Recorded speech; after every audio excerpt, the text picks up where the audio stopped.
Hi, this is Rochelle Trotman. I'm an art therapist and a life coach and the owner of Baby Bee Maternal Wellness.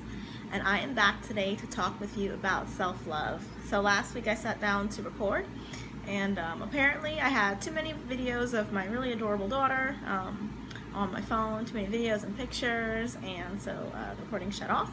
But I've deleted some things, and so hopefully that will get me where I need to be to have enough space to say what I came to say almost a week ago. So talking about self-love. So it's probably one of like the most airy-fairy sounding things out there. And that's just because I think we have the tendency to reject the idea of self-love because everything in our lives, the media, advertisements, all of it is built to take you away from loving yourself. If you can sell somebody something that will make them love themselves more, it's profitable. So it doesn't tend to be profitable to help people feel good about themselves. Instead, a lot of things are set up to make you feel like you need more, like you aren't enough, like you're not good enough, like you don't do enough, like you don't know enough. When really self-love is, I think, basically understanding that you are enough. So when you come to the idea that you want to build up your relationship with yourself, that you want to love yourself more, it sounds really nice, I think. When I decided I wanted to love myself more a couple years back, it sounded like, oh man, this is going to be like this great experience, great feeling. I'm going to feel good about myself. I'm going to have more confidence. I'm just going to love myself more. So I find, I'm not sure about you, but I find that the universe, that God has a sense of humor. And also, when you set these intentions, when you ask for things, you're gonna get them, and it's not gonna look like what you imagined. So if you imagine that creating more self-love in your life is going to be like this ooey gooey warm feeling, at some point I'm sure it will be. And you know what? In the beginning, it's gonna be too. Paulo Coelho talks about beginner's luck. So when you set the journey, when you set the intention to journey towards increasing the amount of love you feel for you, you're gonna feel those feelings. That ooey gooey warm, that feeling is gonna come up. But as you keep going, you're gonna hit roadblock. And then you're gonna hit another roadblock, and you're gonna hit roadblock after roadblock.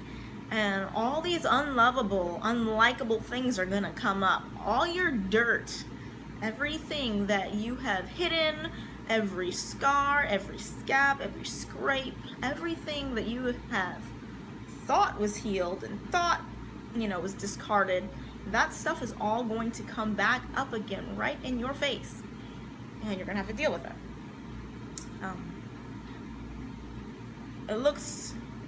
That process looks very different than I think we tend to imagine. It's not from A to B. It's a journey from really A to Z. I think the point of life is love. I think that is the point. It sounds really simple, but so complicated because a lot of us can't get it right, and it's really hard to do. So, when you set that course to build a better relationship with yourself, everything is going to come up. All the situations that let you feel unlovable, those are the things that you are going to deal with. All your demons, those are going to come up, and they're going to be there. And that's the path, and that's what's going to happen, and that is the course. When you have made the commitment to stay the course, you're going to need tools to be able to tolerate that distress that's going to come up. It's not an easy path. It's not an easy choice. It's doable.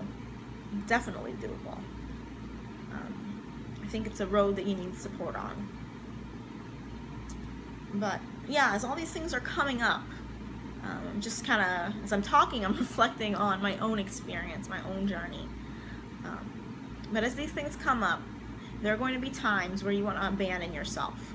There are going to be times when you want to abandon everyone else. There are going to be times where you want to give up, where you're going to want to not see what you see. Because once you set an intention, that's really powerful. Just that word, once you set that desire,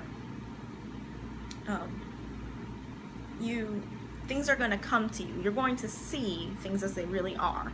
So you're going to see some truths that you're going to want to ignore. You can't ignore them. You know what? Let me take that back. You can't ignore them. I know, because I've been there. I've done it.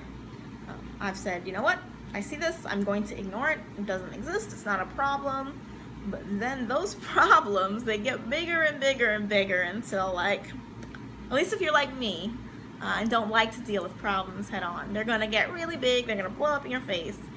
And you're not going to be able to ignore them anymore. So the things that you don't want to see, you're going to see. You're going to see them in other people. You're going to realize that there are relationships that you value that prevent you from loving yourself more. They get in the way. It's the truth. At least it's my truth. You can see if it's the truth for yourself. But yeah, so they're going to be the relationships that you're going to want to hold on to, people that you're going to want to keep close, and you realize that they're doing stuff that gets you in a place where either you doubt yourself, whether they do things that make you feel unlovable and make you believe that you're not worth this thing that you've set off to attain, this journey that you're on. Because it's always a journey. It's never going to be, oh, okay, I've reached self-love, I've got it now. It's always going to be a journey. There are going to be situations in your life that get in the way of your relationship with yourself. So it may be a person that you have to quit. It may be a group of people you have to quit. It may be maybe your job, maybe family, close friends. You know what? I'm going to be honest with you. If you're married, maybe your spouse. I've been there. I've done that.